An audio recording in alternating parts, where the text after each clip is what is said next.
Hey, what's going on? It's Bill Burr, and it's the Monday Morning Podcast for Monday, April 29th, 2013. How are you?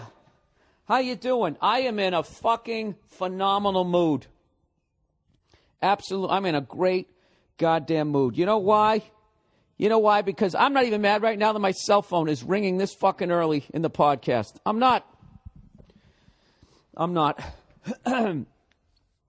You know what's funny? That cell phone just made me completely lose my train of thought. That's how simplistic my brain is. It goes in a straight line. One fucking thing knocks it off track, and I forget where I was going. Why am I in a great mood? Oh, I know why. Because the Celtics showed that they have fucking heart, and the Lakers lost, got swept, disgraced, humiliated, and I loved every goddamn second of it. You know, and you know why? Okay, I'm back on track. I feel fucking vindicated. After all these Laker fans, you know, were tweeting me, Facebooking me, MySpacing me, Friendstering me, saying that I'm just a hater. You know, which is the classic thing that somebody says when they can't refute any points that you made. They go, oh, you're just a hater.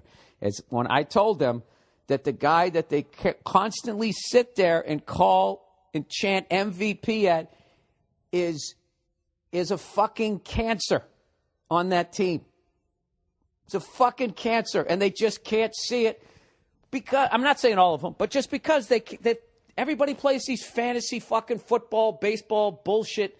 All they look at is stats. All right? Let me tell you something, Laker fans. When you're not eating your pot cookies and fucking boogie boarding or whatever the fuck it is you guys do, you know, when you're not laying back at the chair at the fucking dental office getting Botox in your fucking head even though you're only 19 years old, why don't you just put yourself in the position of the other players on the Lakers? All right? You wake the fuck up. Get out of the sun.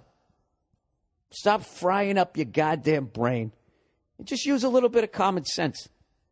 Listen, I know after the games when Kobe walks off with 10 seconds left during a loss because he got his 37 points, you know, that afterwards when they ask the other Lakers in front of the camera and they go, oh, you know, how did you feel about that? And then they just go, well, you know, Kobe, he's a competitor. You know, he's one of the best that ever played the game. And, I mean, he wants to win. I mean, we all do. And that didn't happen tonight, unfortunately. And all we know what to do is to just keep – I can fucking do it. Just keep working hard. And did you have any sort of did it annoy you at all that he walked off court? No, it didn't bother me. You know, every guy has a different personality. I mean, you can just fucking gracefully navigate that minefield and just say all that bullshit. I would fucking give $1 million if I had it to listen to the other Lakers on the team, their cell phone conversations when they leave the Staples Center, talking to their fucking broads, you know, going all Paul McCartney and John Lennon. Fucking sick of them. You know they're coming out of there in their fucking Range Rovers and their fucking $100,000 Mercedes just driving out going, can you fucking believe that motherfucker's one? They can fuck, you know, I'm wide open. Kobe, right here. Yo! Fucking guy takes a turnaround jumper with 3 guys hanging off on 10 feet behind the arc. I don't care that it went in. I'm telling you right now. Dude, what the fuck would you do, okay, if you were at some 4-H club and you're supposed to build a tree fort, you know? And you're holding up the board and you're supposed to hammer in both sides. One cunt just hammers in his side, then just fucking walks away and the whole thing collapses out of the tree. And he just walks away and everybody else at camp is laughing at you during the loss. And he's fucking already back eating a popsicle stick in the fucking log cabin. How would you feel?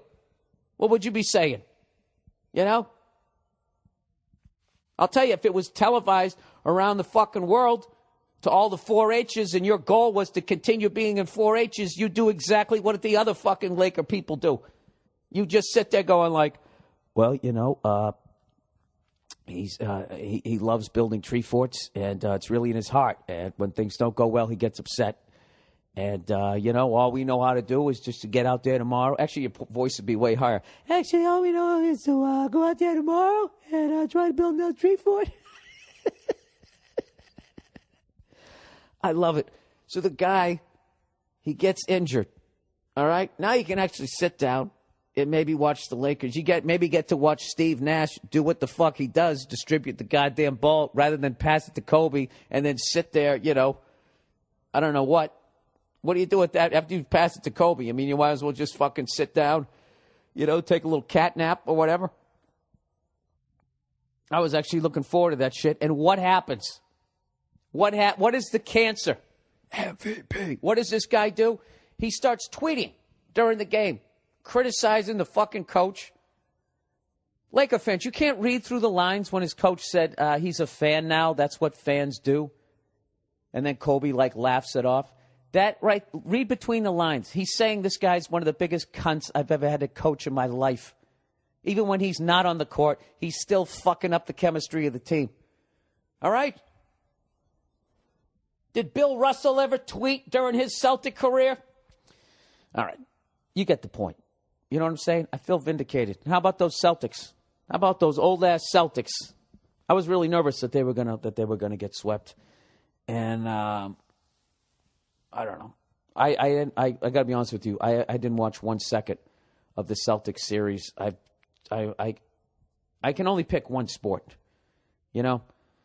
So I've been watching the Bruins, and I got to tell you, man, I have never been so fucking frustrated with the team in my life. Jesus Christ. The first 2 periods we come out, we play great. We always score. Every fucking game I watch, we score 2 fucking goals. And we look phenomenal. Until right towards the end of the second period or the third period, when the whole thing just falls apart. I don't know what's going on. I just think it's one of these years. One of these years where you can't. There's no way. I can't figure out what the problem is. Nobody can figure out what the problem is, and unfortunately, somebody's going to have to pay for it. Because when you don't get where you want to be, either the coach has to lose his job or somebody has to get fucking traded. I don't know. It was like watching this is obviously not as bad, but a few years ago when the Red Sox, when the wheels fell off with them, and rather than everybody just sitting down and being like, all right, we won 2 World Series. We obviously know what the fuck we're doing. Okay? Let's try to figure this thing out. Everybody started pointing fingers and the whole fucking thing disintegrates. And it was like watching Van Halen break up. David Lee Roth left. Van Halen brothers go this way. And are they better for it? Did they ever make a better album than those first, 4 or 5? They never did. Because they fucked with the chemistry. So anyways, this is the Monday Morning Podcast.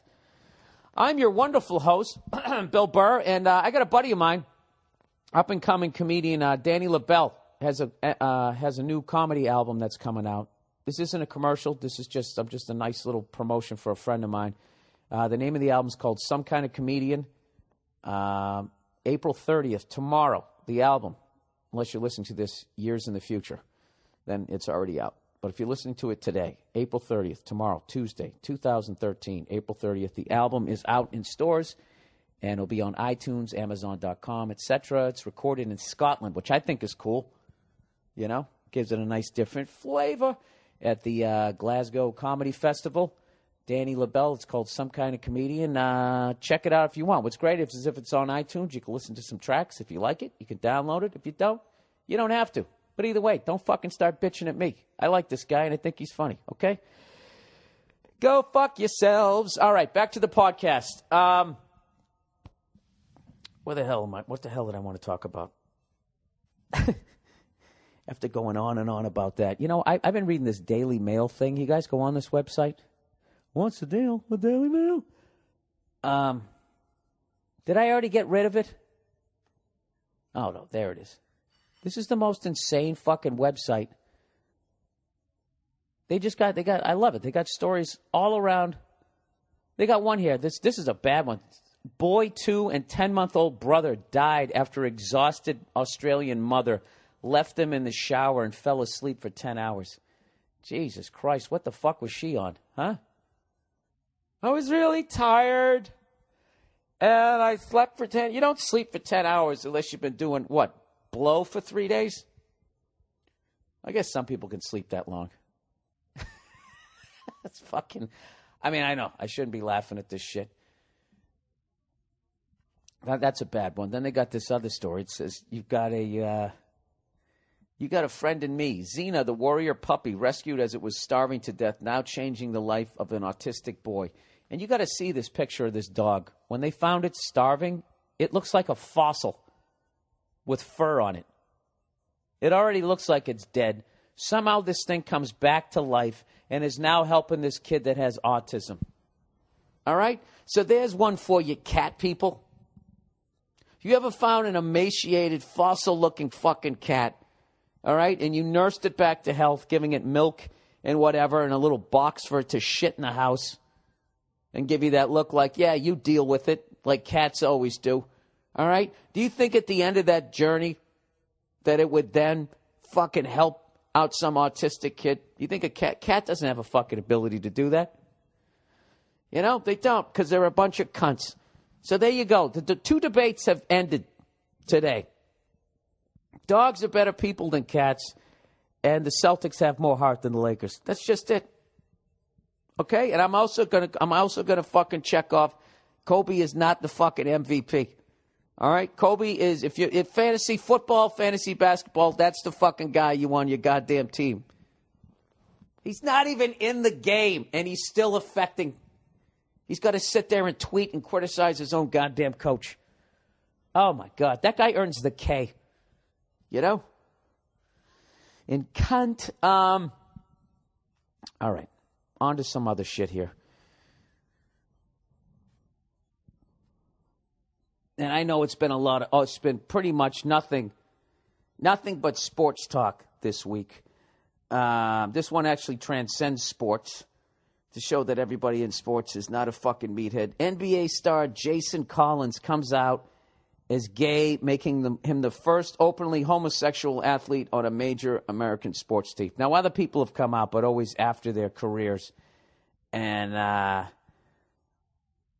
don't know, I think it's fucking great. I've said for years I wanted it to be a football player who was the most fucking like a Ray Lewis level guy. I always thought that would be fucking hilarious. Just because because it's just an extra level of way to talk shit to fans of the other team. You know? Which I guess is probably homophobic, to be like, even our gay guy's kicking the shit out of you, you know? Like there's not some tough gay dudes out there. So look at this. I'm learning things too. Here it is. NBA star Jason Collins came out as gay today in a revealing interview. But how many people are going to lose their jobs trying to write a Twitter joke about this one?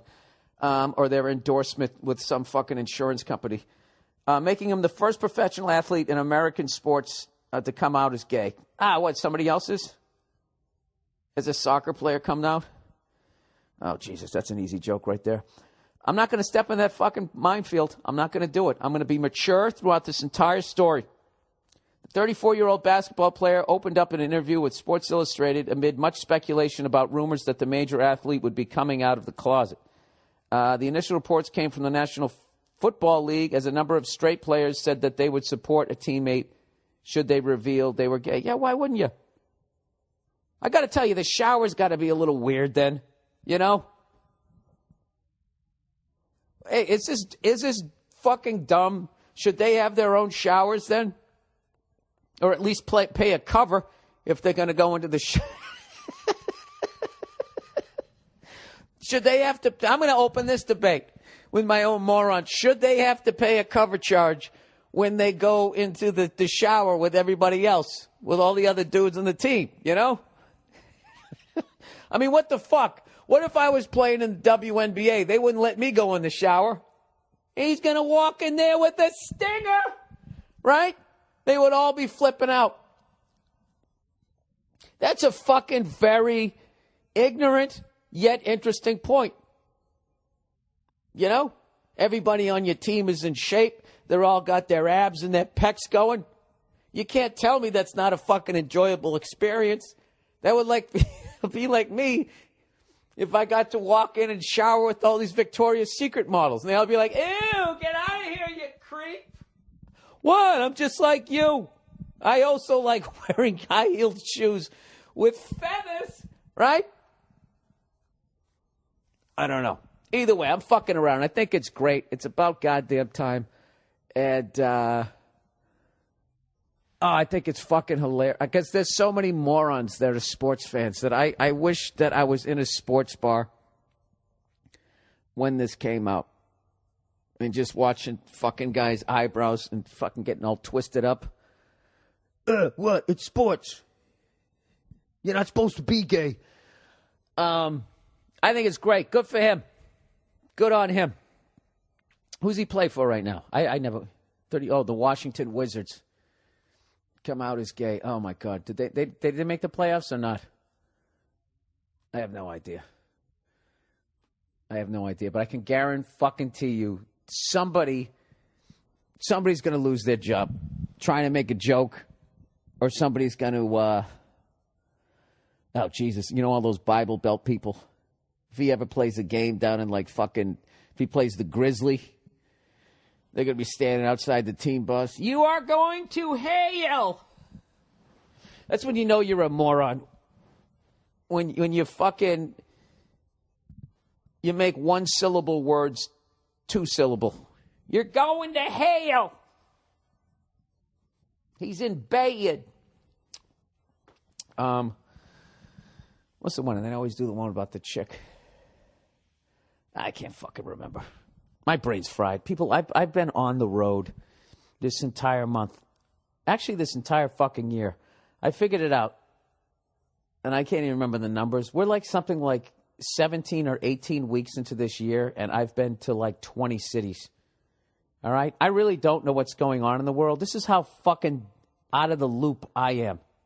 I knew that there was an explosion in Texas, and it took me 2-3 days before I read something that let me know whether it was an accident or another fucking Timothy McVeigh psycho. All right? So I do the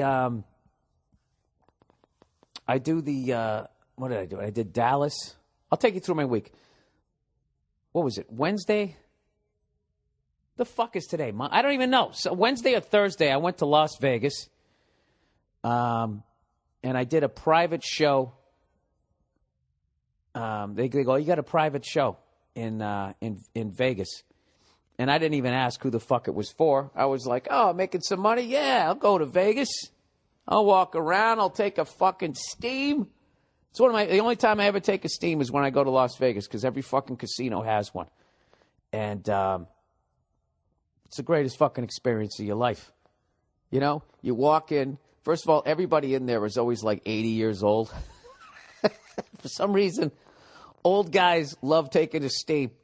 The only time you ever fucking go in there, right? So I always go in there. And you got to go in there also with an extra towel, because as you're sweating the impurities out, all the impurities are sitting on your skin. And if you don't fucking wipe towel off, you just absorb them back in, or a lot of them, the ones that don't drip off of you or whatever. So you fucking go in there. You have a great goddamn time. You and some other fucking guy who looks like Mr. Hooper from fucking Sesame Street, you know? And you come out. Your fucking pores are open. You fucking shave. You're not going to have to shave for another 3 days unless you're one of those hairy apes. And then you go upstairs. You take a fucking nap. You sleep like a goddamn baby, right? Unfortunately, I came in too late, so I wasn't able to do all this. So anyways, typical me, an asshole. I'm one of those, some comedians are really organized. And then you have other comedians like myself where as I'm going to the airport and either Nia or the taxi guy is going, what airline? I'm looking it up in my phone. So I get there and I go, who am I doing this private show for? And they said, oh, it's a poker tournament with a bunch of oilmen. There's 10 billionaires. The rest are millionaires, and there's a couple of bankers there, right? So here I am now feeling like fucking Beyonce, when she performed for those dictators after all my time talking about, blood money and all that shit. Here I am going out there. I should have put on a little glitter dress and danced like a fucking whore, and I go out to go do this benefit, right? Because I just said yes because I saw the money. So right now, all my credibility, beyond me being a moron, is out the window at this point because I still did the gig, right? So I go down and I do the gig, and I got the funniest, the weirdest fucking applause break. I actually had a great time. And I enjoyed afterwards. I was shooting the shit with a couple of them. They were fucking hilarious. Like, just their whole perspective. Being in Hollywood that is so goddamn liberal, to then perform for these oil men. And, you know, they're talking about, you know, I was making fun of them talking about fracking. And like, what the fuck? It works. I don't give a shit, you know? Poisons the water supply. I ain't drinking it. And they're all laughing. And I made some sort of reference to a bird covered in oil. And then I just started doing this rednecky character going, well, what the fuck? You know how to fly? Get out of the oil, you dumb motherfucker. Dude, applause break. I thought they were going to get mad. I was kind of breaking their balls. They thought it was fucking hilarious. And this doesn't make them any worse than anybody else. They're just like everybody I meet on the road. They are 100% immersed in the deal that makes them still be able to put Fruit Loops on the table. So anything positive about it, they fucking love. And that's what I've found. That's what I've learned through traveling, is that people love their own deal. And they think that their deal is the only deal, and it's the only way to go. And anybody who's against it is a fucking cunt. And that includes the most liberal fucking people on the planet. You know, if you listen to liberals talking about police officers and that type of shit, like they do like reverse Fox News, you know? So I did that gig and had a fucking great time. And then I flew to Dallas the next day. Did a YouTube video. Made one of those tours of the city. Had a great time there. Fucking show was amazing. Crowds were unbelievable. It's a combination of crowds being unbelievable, and I've done so many shows, so I'm really on my fucking game. You know, I'm not like going up there shaking the rust off, trying to figure out what comes next. I've just been on my fucking game. And so, okay, well, I remember what I was talking about. Trying to get to, like, how out of the loop I am. So I'm driving down. It's me, Verzi, and Tom Lewis, the guy who films all of my tours of cities. We're driving down to Austin, Texas, going down the 35, eastbound and down, loaded up in something. And Tom's like this fucking, like, he just researches everything. So we're on our way down. He's like, there's this insane bakery. Because me and dumb Paul Verzi, we were just going to go to an IHOP, you know, and get pigs in a blanket. It's just, you know, whipped cream on it. Just dumb shit you could get 10 feet from your own house, you know? So he goes, no. He goes, if you guys can just hang in there, another 10 minutes away is this place called the Czech Shop, like Czechoslovakia, and they have these fucking insane breakfast foods and all this type of shit, right? So we go down there, and I walk in there, okay, and I can instantly tell it's not a chain, or maybe there's a couple of, I don't know. Maybe it is a chain. I have no fucking idea. I go in there. All I know is I see a bunch of locals sitting there, standing in line. Line's out the fucking door, basically, and I'm like, all right, this is going to be some good shit. And they make all, like, these little, like, breakfast sandwiches. I'm trying to find this thing here. And this is what I ordered. I ordered a hot chubby with cheese. And I have not been able to say that without laughing. I snickered when I ordered it. It was a spicy sausage in, like, this honey bun with, like, cheese in there. And, Little Czech's Bakery. And this is what it's right in Waco or Water, Texas. I'm a fucking moron. I'm sitting there and I'm watching all these people walking in there, like 3, 4, 5 people dressed all in black, red ribbons, and I'm going, and I'm sitting there eating it with Verzi, right? A couple of morons sitting there. I go, these people either just came from a wedding or a funeral. I'm guessing it's a funeral. Look at that. Look at misery on that face. And then Tom gets in the car, and he tells us that we're literally like an eighth of a mile from where the fucking place exploded. I've never felt so fucking dumb in my life. Like, this is like one of the biggest stories in the country. I'm sitting here an eighth of a mile from it. People are coming from funerals for loved ones, and I'm eating a fucking spicy chubby with cheese going, I don't know, did they go from a wedding or a funeral? That guy looks kind of sad. My face actually turned red from embarrassment. Embarrassment of my own fucking stupidity. It's fucking horrific. There's nothing even funny about that story. What I'm basically asking you guys is, why do you tune in every week if you're going to listen to somebody this dumb? All right, and with that, asking you why you tune in every week, we got some advertising. LegalZoom.com, everybody. All right, look, you got to have a plan for your future. You do financial planning, you get insurance. But to get to peace of mind, you've got to make sure your family is also legally protected. So where do you turn for affordable legal protection you can trust? Simple, LegalZoom.com. For over 12 years, they've been helping Americans get personalized wills, power of attorney, legal trust, and real estate documents, and more.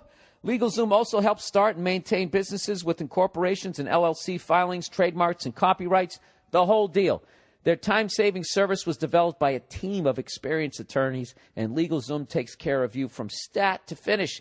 LegalZoom documents, this is one of the greatest points here, LegalZoom documents have been accepted by courts and government agencies in all 50 states. All right?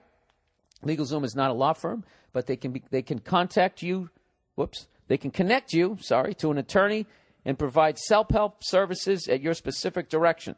For even more savings, enter Burr, B-U-R-R, in the referral box at checkout. If you're a parent or an entrepreneur, don't wait any longer. Call or visit LegalZoom.com and protect what's yours. All right, there's 1Z and here's number 2Z. You all know it. I don't know how many times they got to keep saying it. People, sit down today, look in the mirror, and ask yourself one question. Why do I keep going to the post office? Why would I keep going to the post office when I can do everything at home? With what, Bill? What can I use? Stamps.com. Stamps.com, you'll never have to go to the post office again. It's phenomenal. You can get official U.S. postage for any letter or package using your own computer and printer. No need for one of those expensive postage meters. Stamps.com offers more features than a meter at a fraction of the cost. No hidden fees or long-term meter commitments. Save up to 80% compared to a meter. Plus, you'll never have to go to the post office again. In fact, Stamps.com offers special postage discounts you can't even get at the post office. I use Stamps.com to send out all my DVDs. And I, ladies and gentlemen, am a moron. If I can figure out how to use that scale and use my printer, you can too. So don't be intimidated if you're an oldie like me. Right now, use my last name, Burr, B-U-R-R, for this special offer, no-risk trial, plus a $110 bonus offer. Includes a digital scale and up to $55 free postage. Don't wait. Go to Stamps.com before you do anything else. Click on the microphone at the top of the homepage and type in Burr, B-U-R-R. That's Stamps.com. Enter Burr. All righty. That was painless. At least it was, well, you had to listen to my reading. So I guess, go fuck yourself. Let me close this out here. Yes, I don't want to save that. Hey, when you download stuff like this, does it slow down your computer after a while? Should I be erasing these reads every week? All right, let's get to some questions for this week, everybody. Dear Bill, really enjoy your humor in the podcast. Well, thank you very much. That's very kind of you. But please stop telling people to pay off their homes and to not refinance when the bank calls with a new loan vehicle that saves them money and is a no-brainer. I am a real estate appraiser. Oh, of course you are, you cunt. You're in the business. If these people stop refinancing, I'll be out of a job. Oh, I get it now. I just turned 50 and have no other skills. So unless I can open for you on the road, what do you say we take it easy on this fragile economy and keep a lid on the unemployment? Thanks. So to save your job, you want me to look the other way and tell all these people to fucking refinance? And even though they're 6-7 years into their mortgage, you want me to start them right back at the beginning at payment number 1 for 30 years? At least they're, with all that front-ended loaded interest, start it all over again. You're kind of blaming the victims here. I don't understand how we all ended up under the thumb of these bankers. I could see if they initially started off with mixed martial art training, and then after they won the championship, they then got into banking. Then I could see why everyone would be so afraid of bankers. But the fact that they're just a bunch of pencil-pushing jack. When's the last time you saw a tough banker? And I'm not saying they're not out there, because I know I'll get emails. Dude, you see this guy down at the local branch? This kid could have gone pro at left fucking tackle, but he blew out his knee. Are you actually trying to tell me that it doesn't save them money? That's the illusion of it. It lowers your mortgage payment for the month, but it prolongs your interest. And in the long haul, you end up paying way more money. And you're asking me to co-sign off on like years more of indentured servitude to these banker cunts. I can't do that. I have ethics. I do private shows for oilmen and bankers. Listen, sir, if you can tell me, if you can write me back, we'll make this a two-parter. If you can write me back and tell me how that's saving them money. And don't do that while they were paying $2,000 a month for their mortgage, and now their minimum payment is $1,700, so it's $300 off. I want you to do the math. Go through the 30 years of it and their interest and all that, okay? You're not going to be able to write me back and say that they're saving money. They're not. It's a fuck over. And it's a very easy fuck over to read that when the bank reaches out to you and says, hey, you want to save money? Hey, listen, we were sitting here trying to figure out how we could make less money off of you. It's a fuck over. All right? I've already done my filthy deed this week. Tap dancing for a bunch of fucking oilmen. You know? Who the fuck am I kidding? What am I supposed to do? You know? Have I come up with some sort of alternative fucking source to help your car going? I don't know. Whatever, sir. I'm one of the biggest hypocrites you're ever going to find. I know your deal. You want people to refinance so they can what? Continue making their payments? Listen, whether I tell them to do that or not, like none of the laws got changed, and the banks got these houses back to do it all over again. I told you that story a few weeks ago. The guy who sold me my house, he goes, dude, you bought it the perfect time. You can get like another $50,000 for your house if you sold it today. He goes, the market's exploding. And he goes, I've never seen anything like this. It's like, what are you talking about? You've been selling houses for 10 years. You lived through the fucking biggest bubble ever. And oh, yeah, you think so? He doesn't give a fuck. They don't give a fuck. So don't fucking come at me with your hat in your hand and talk about this fragile economy when you know what you're doing out there, all right, with your fucking 3-card money. Jesus, that got a little chippy. All right, hair loss or sex loss? Bill, I'm sure you've heard of Propecia. Heard of it? I used it. I used it, and when I ran out of it, I just had that honest moment with myself. And I was just like, there's no way there's not going to be a side effect. Okay? There's no way. There's just no way. There's no way this thing, okay, I'll save my hair but damage my liver. You know? What do I need more? You know, a full head of hair or a functioning fucking liver. You just got to bite the bullet and just turn old. Just age gracefully. You know, I try to keep my hair short. I try to offend as little people as I go through the slow process of seeing what my skull actually looks like. He goes, I have a lot of friends on it that say it sort of works. Definitely slows down hair loss by doing something. However, apparently the drawbacks is no boner. Oh, is that? I don't know either way on that one. That's some barroom stuff. I think that can happen to some people. I have no fucking idea. He said, so do you choose hair to get sex or choose no hair, which might mean no sex? Is this some sort of sick joke by the pharmaceutical companies? No, you're fighting nature. Listen, dude, I'll tell you right now. All right? There's women out there that think a shaved head is sexy. Not all of them, but there's enough. All right? There's enough out there that you can keep going out banging women. You know? Some women find a shaved head fucking, they like it. Turns them on. So, listen, this is the great thing about women is they can see beyond what you look like. Okay? If you come in there and you got a little swagger and you're funny and you're fucking, shaved head shows confidence, dude. You're like, fuck it. Preemptive strike. You guys are walking out on me? Well, you know what? I'm kicking you out the door. And you take out your clippers. I buzzed my head down a few years ago. I fucking loved it. Man, I took all the jokes. Oh, what are you, cancer patient? Oh, fucking make a wish, blah, blah, blah, blah. And it peters out after a couple weeks. I don't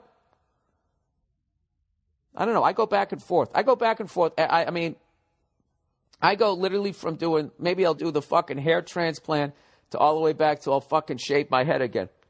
I have no idea. But I got to be honest with you, dude. It doesn't, the vibe you're bringing is going to be way more. Listen, do you really want to get with some girl who's with you because you have a fucking, a nice big cowlick on top of your fucking head? And if you didn't have it, then she wouldn't be with you? Going bald is like driving a piece of shit car. It really keeps the whores away from you. All these fucking idiots with full heads of hair driving around in flashy cars. You see what happens to them. Look what happened to Mel Gibson. He should have just gone bald, but he didn't. He kept fighting it, doing shit up there, drove around in a flashy car. I had to give up my fucking Laker tickets. Flipping out. You know what, dude? Yeah, don't take those fucking drugs. Those drugs are brand new. And the side effects that they're talking about, I'm telling you, is just the shit that they're letting on to cover their asses that they said that there was some side effects. Okay? From what I've overheard in bars, the people on the FDA, half of them used to work for these pharmaceutical fucking companies. So they got the nuts running the fucking nut house. All right? And you're just going to be, you're going to be a little lab rat if you start taking that shit. All right? So I would suggest not doing it. Let nature take its fucking course and do what I'm doing. Wait for the cure. And I guarantee you, it ain't going to come. So just fucking man up and go bald, you fucking pussy. Okay? Do what I'm doing. Just slowly let it happen.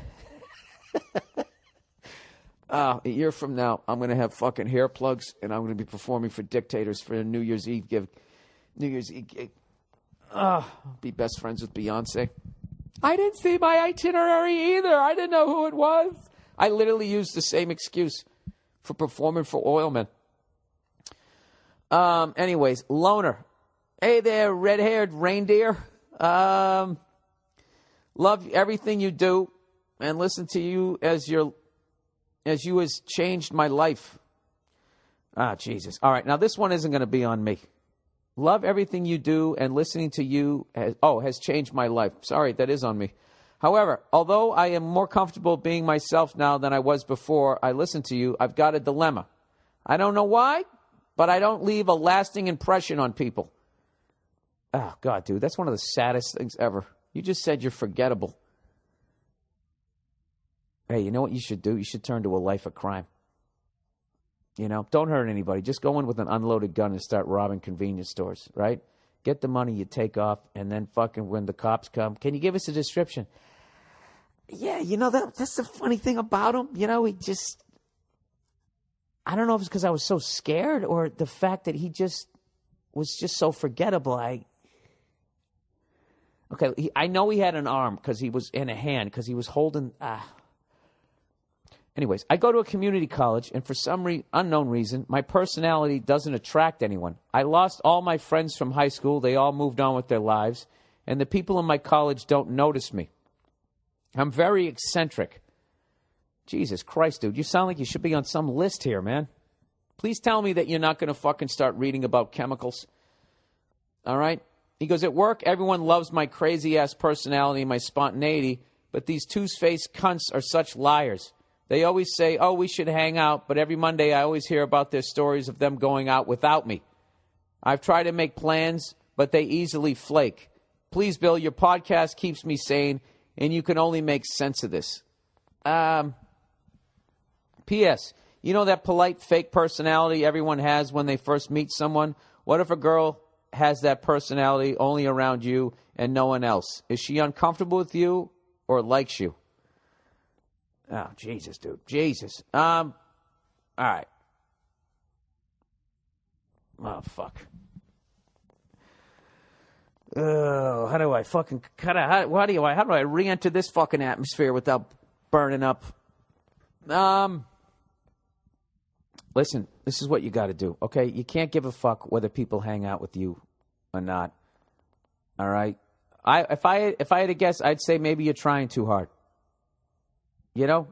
Take a deep breath, just fucking relax, come in on Monday, say what's up to people, and go about your business. That's what I would do. All right? And stop trying to hang out with them. You know? And take this new fucking relaxed approach. Go into a bar and just be chill. Don't have a crazy-ass personality and be spontaneous, because I think I'm reading into that. You're trying too hard and you're freaking people out. Just fucking chill. All right? Just fucking chill out and relax. If that girl has a fake personality around you, that does not mean she likes you.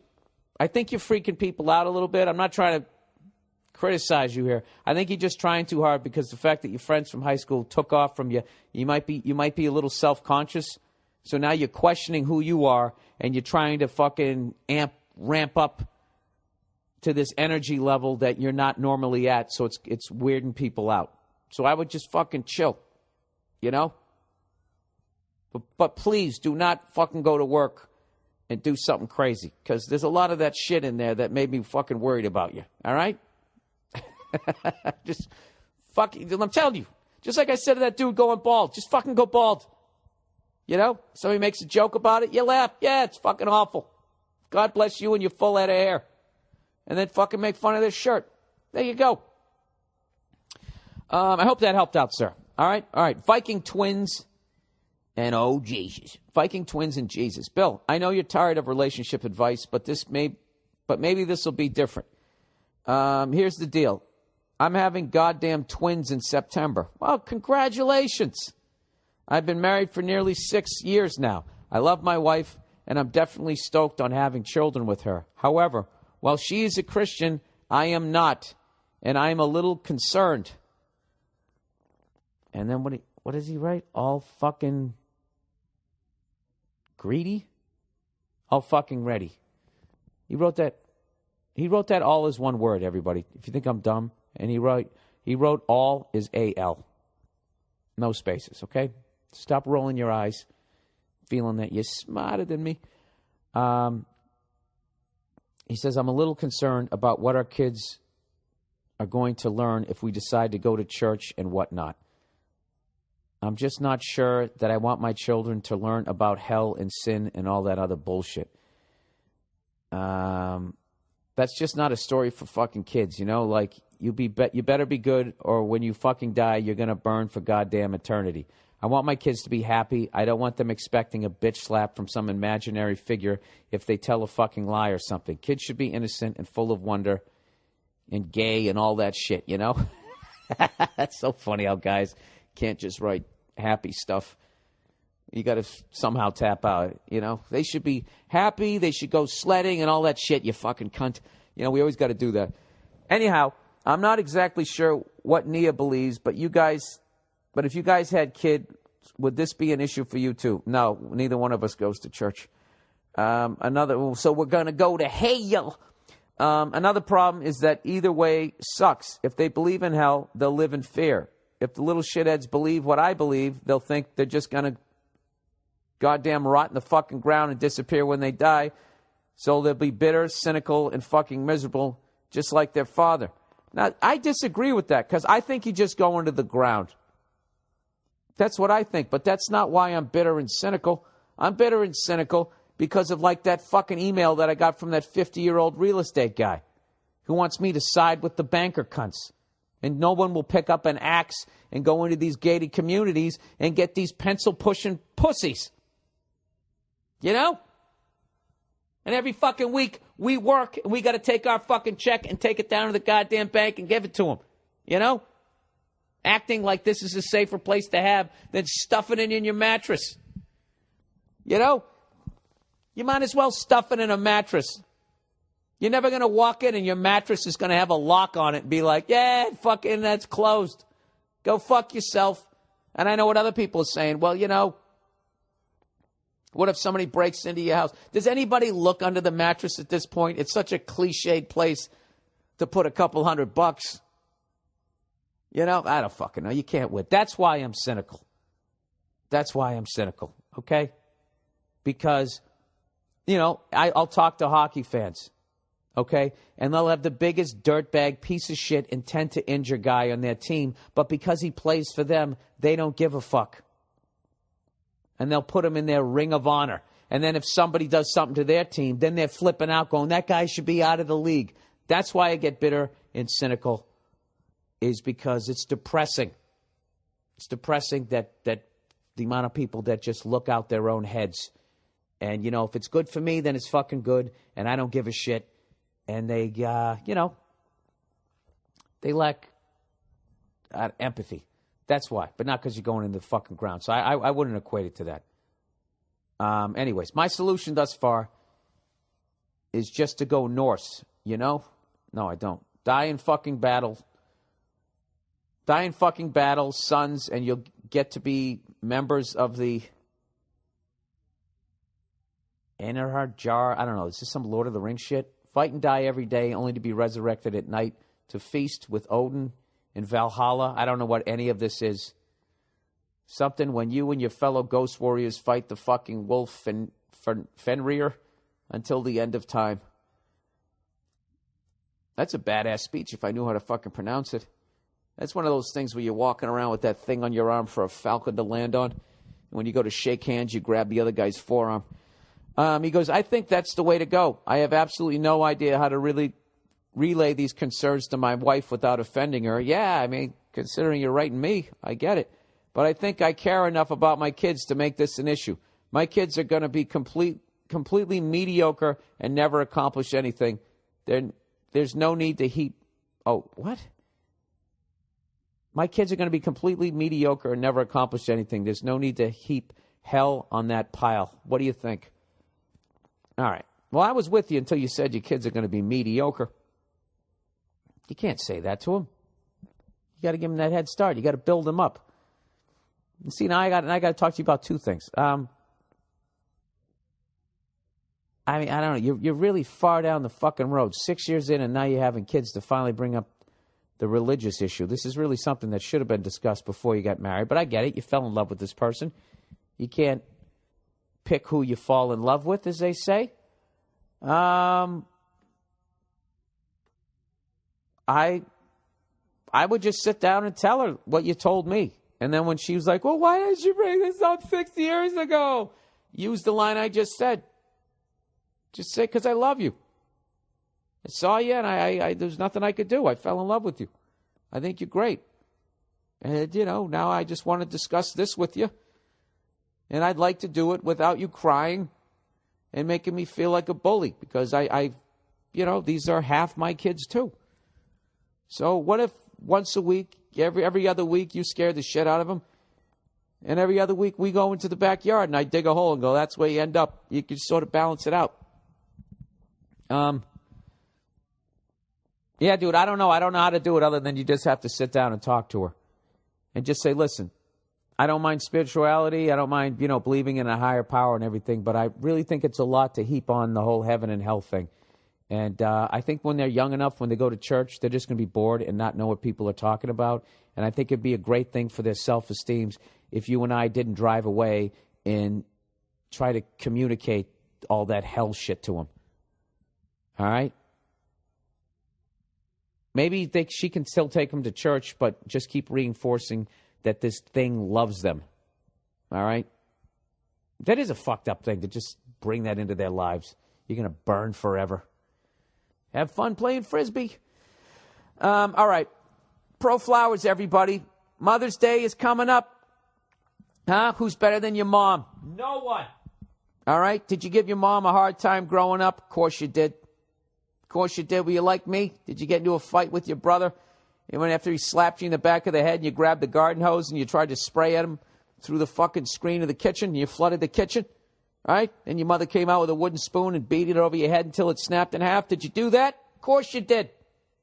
Isn't it time? Did you take out the car and wrap it around a pole?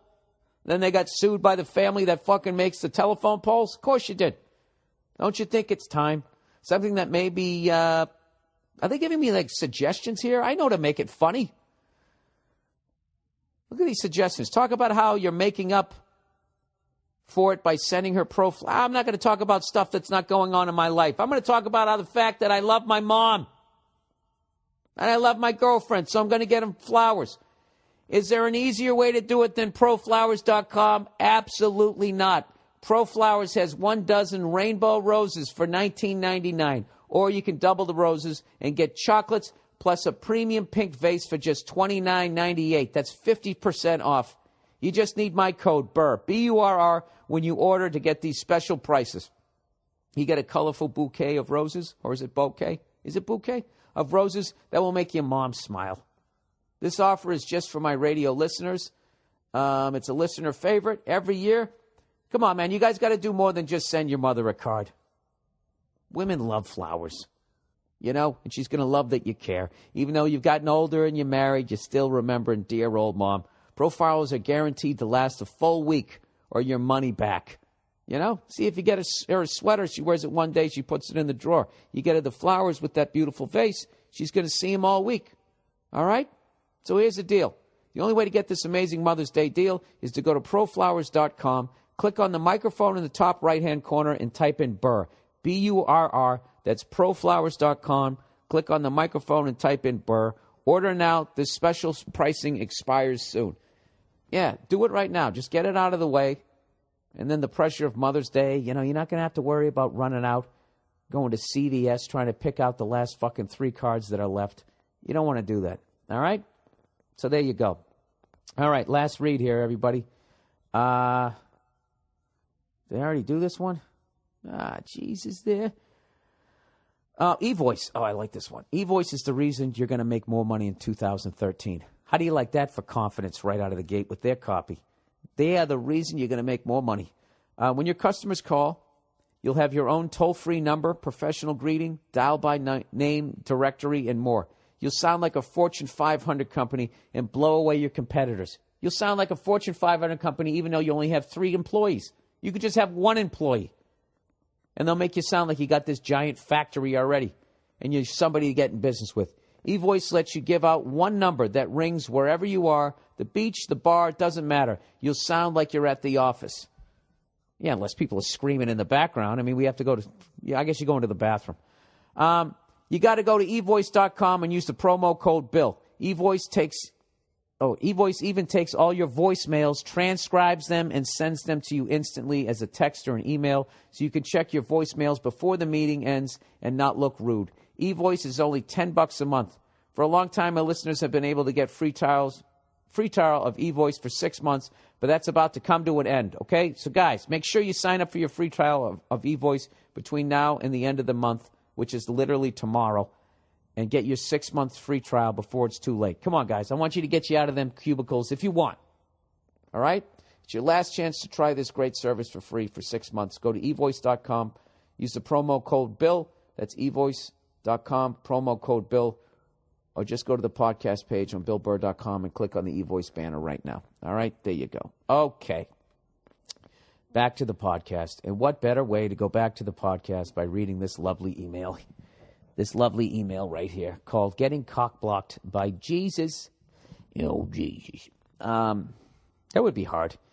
Became walking in, performing miracles, full head of hair, Chris Christopherson beard, you know. He's got that robe. All the chicks, oh, my God, do you have anything underneath it? Hey, Bill, love the podcast. I'd really like to hear your thoughts on this experience I'm going through with a lady. All right, at the end of last summer, I met a girl, and we hit it off immediately. She's one of those girls. Oh, wait, I forgot to mention that I'm going to do a neolog this week, a neolog. And I know a lot of people are asking, why is she not doing her podcast? And it's because our house is gutted right now, and she's being an absolute trooper, and she's handling most of the bullshit as I'm out on the road, okay? But she's going to come on and do a neolog this week, and one of the topics is going to be the first openly gay athlete. All right, I'm actually going to ask her that question about the shower. Shower love, every now and then I get a little bit something and a something and a something. At the end of last summer, back to this guy, cock-blocked by Jesus, I met a girl, and we hit it off immediately. She's one of those girls who's not only gorgeous and sexy, but she's really cool, too. Oh, top shelf. We've got a lot in common, and I'm totally into her. I've seen her regularly since then, and she stayed with me a few nights. We've had absolutely mind-blowing sex during those nights. Oh, Jesus, dude, you're going to fall hard for this one. I'm already in love with her. I don't even know her. But most importantly, we have fun together and we connect on a personal level. So I decided to take it to the next level and see if she'd be into dating on the regular, since we've been hitting it off so well. That's when it gets interesting. She says she is a Christian. I, on the other hand, am definitely not a Christian. Although I've studied religious writings for many years, I don't consider myself to be a religious person. But since I'm not a Christian, she's really reluctant to date. But she'll fuck your brains out? Dude, I don't know, man. I think you might just have to enjoy this one. You know, it's like renting a car you can't afford. Go out and take it on the highway, man. Have a good time with it and bring it back by Thursday. But whatever. I'll keep reading here. The Bible says Christians should only date other Christians. The Bible says a lot of things that don't make sense in society now. My mother is a Catholic and my father is as non-religious as I am, but they've been happily married for almost 30 years. It irritates the hell out of me that since I don't love Jesus, that she thinks I'm an unsuitable partner. I don't need to love Jesus to know how to be a good gentleman. I treat her with respect, and I'm a good partner and a friend. What do you think, Bill? Literally everything else about this girl and how we get along is stellar. It's a fucking shame to let that go. Thanks, Bill, and go fuck yourself. Well, here's the deal. I would present your argument, and if she still has a fucking problem with it and she just won't do it, then you know what you got to do? You got to walk away until your heart gets crushed by this girl. Or even worse, you talk her into something by just wearing her down into something she doesn't want to do. And then you're 6 years into your fucking marriage having twins like that other poor bastard, and you have to have that other problem. That big fucking conversation. Okay? She's getting older, so, you know, she's going to have a couple of kids. She's not going to be rocking your fucking world. You know what I mean? You got a beer belly, so all the looks and all the hot sex is out the window, and now you're just fucking with this person. All right? That you don't line up with religiously. So that is a big one. That is a big one. So that's what I would do. I would sit down and I would present my argument to her. And just lay it out there. Just say, listen, I really like you. Beyond a physical thing, I like you. You know, and I'd bring up the thing you said about your parents, and they still get along. And then just say, but look, I don't want to get emotionally involved with you if you can't look past the fact that I don't believe in the bearded baby. That's how I'd leave it. And then you know what? If she has a fucking problem with that, then you walk. You walk. All right? Or what you do is just hook up with her once every fucking 10 days. 10 to 15 days, you hook up with her, you fuck her brains out, you have a great time, and then, you know, you walk away. You know, so you don't get drawn in. Like, I don't know. Being with somebody else, it's like, the more you see them, it's like fucking eating Doritos. You know, if you just take a few and you put them on a plate, and then you leave the bag in the cupboard and you're watching a game, you know, you're not going to get up and go grab the bag. All right? But if you fucking got the bag there, you're going to consume the whole goddamn thing. And that's what the fuck you're going to do with this girl if you keep hanging out with her. All right? You're going to consume the whole fucking thing. You're going to be totally invested with your heart. And then she's going to walk away because you don't want to get fucking dirty fire ash put on your forehead every fucking February. Then you're going to be crying in the fetal position, and you have to spend fucking goddamn year or two of your life trying to cry this bitch out of your heart. You know what I mean? Sit down and have this conversation with her. There you go. All right. Netflix documentaries. Hey, Bill, just listen to a recent podcast. In the podcast, you mentioned that you like documentaries. I love them.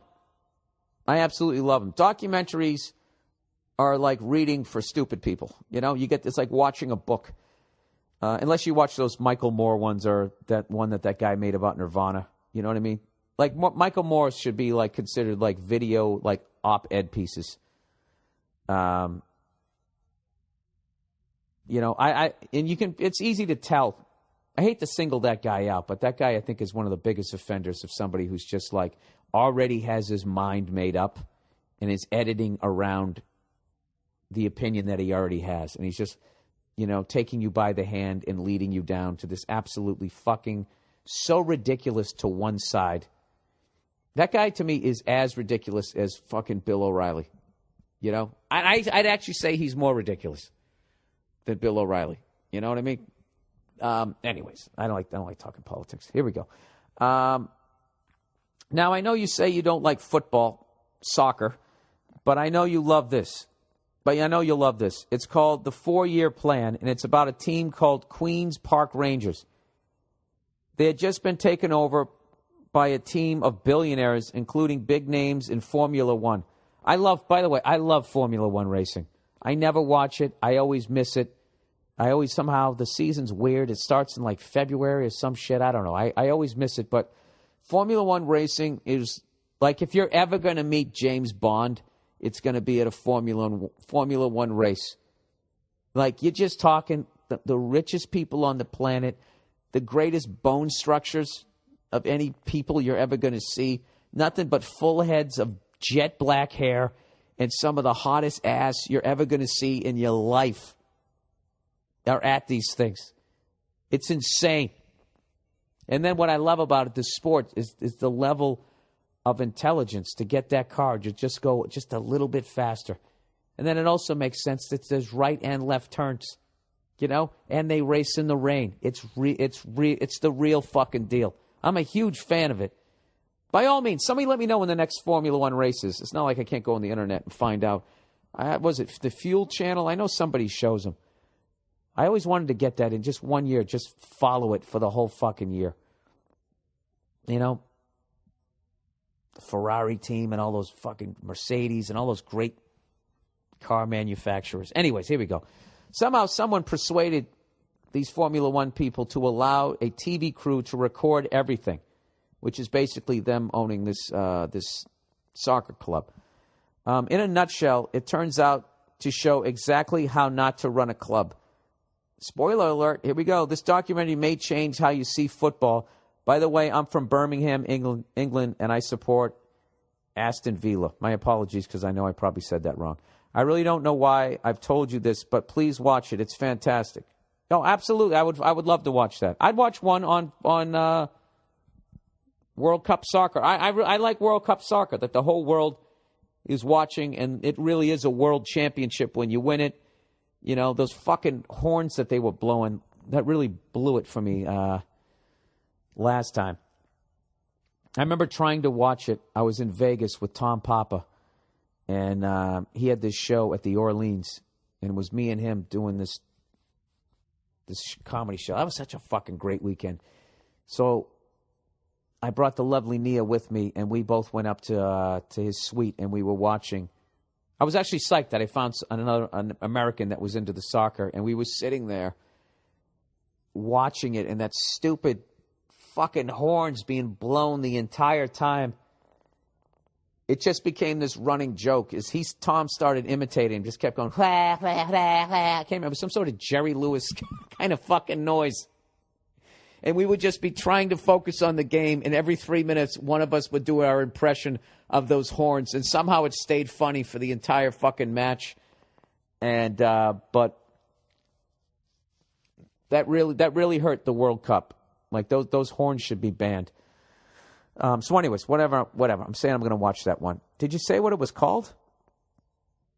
Yeah, you did. It's called the 4-Year Plan. I'm definitely going to watch that. All right. Hey, Billy Boy, just wanted to give you a couple of good documentaries to watch on Netflix. Oh, look at me. I think I hit a nerve. I hit an artery. People are enjoying. Just want to give you a couple of good documentaries to watch on Netflix. The first one, The Imposter, is a really good one. Also, The Wild and Wonderful Whites of West Virginia is absolutely hilarious. You know, I started to watch that one, and it's really fascinating, but there's something about watching people who are poor. At a certain point, poor and uneducated, I have to shut it off because it feels like, I don't know. It's like watching that Here Comes Honey Boo Boo. I started to watch an episode of it, and, you know, I was kind of laughing along and everything, but when they went to that auction, and they were basically auctioning off food that grocery stores couldn't legally sell. You know, it was kind of past the expiration date, and they were bidding on like old cookies and shit. Now there's no way there couldn't have been meat because you could kill somebody. So I know that maybe it was something about it was food that the grocery stores couldn't sell, and these people were so broke that they were bidding on week-old cookies, and then like high-fiving and excited when they won the auction, like they just bought a fucking Shelby or something. I have to shut it off. So, but it is fascinating. The other one is, he said, one more is called Unguarded, the story of Chris Heron. Heron, I don't know how to say it. He was a badass high school basketball player out of Boston who threw his career away on drugs. That's another rough one to watch. I liked watching the ones where people, they win in the end. You know, but I'll watch that one. He says, love the podcast, and you stand up. Go fuck yourself. All right. That is the podcast for this week, everybody. I hope you enjoyed it. And I have to tell you, man, this was one of the most amazing months in my stand-up career. All these beautiful venues that I got to perform in.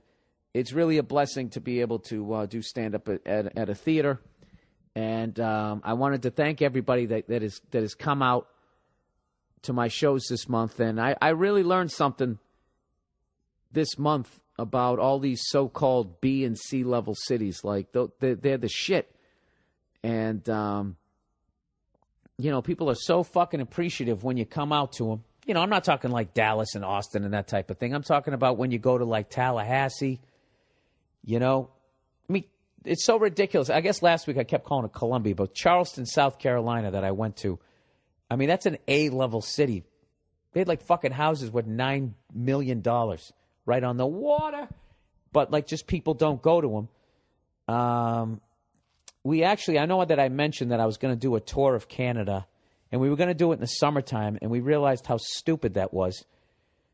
That, you know, I've done a lot of stuff for the NHL, going on their radio show and everything. Well, we really need to promote this thing because I haven't toured Canada, and I don't want to be in front of 40 people every show. So we took that tour, we moved it to January of 2014 during hockey season, where I can actually promote the thing, so I don't go to fucking Thunder Bay and stand in front of 2 people. But, so that's kind of a bad thing if you wanted me to come to Canada, so I apologize because I know I said I was going to be there, but we are putting together a tour of all the flyover states in place of that in July, and some of the dates are going to be like Boise, Idaho. I know I got a date or 2 in Montana, the last state I need to go to. Then I've been to all 50. I remember hearing Deadwood, Kansas, I think Oklahoma, some places in Colorado that aren't Denver because I always go to the Comedy Works. So I'm going to try to get out there and maybe do another bus tour and hit all these places that I've never been to. And, you know, I have people come up to me at the end of my shows go, man, I drove 4 hours. I drove 6 hours. And, like, these insane I drove here from fucking Iowa. And, you know, so I think it's about time that I fucking drove out to where they're at. So that's going to be happening in July. I'll let you guys know about the dates as soon as they get solidified. And once again, thank you to everybody who came. This is how fucking great this tour was. I actually, you know, I ended up in Kansas City at the Midland Theater, and the promoter's girlfriend made all these cookies with my name on them and said the Midland Theater, thanking me for coming out. It was one of the nicest fucking things anybody has ever done for me. And you know what's so funny? I have such a fucking sweet tooth. She made like 20 of them. I took them all home. I stuck them in my luggage. And some of them broke. But I have such a sweet tooth, I put them in this fucking Tupperware. I even poured the crumbs in there. So my battle of not being old Billy Fatface, I'm fucking losing it. But and as much as I appreciated that, please, somebody else don't do it to me because I'll become a tub of shit if somebody gives me cookies after every fucking show because I'll eat all of them. It's an embarrassing weakness that I have. All right, that's the podcast for this week. For people who want to get into the NHL playoffs start tomorrow, I believe, April 30th. And I'm ride or die with my Bruins. And I'm hoping just something because it's the playoffs that they can somehow put together 3 good periods. I don't give a fuck. I'll always watch them. I love them. Go fuck yourselves. That's the podcast. I'll see you next week there.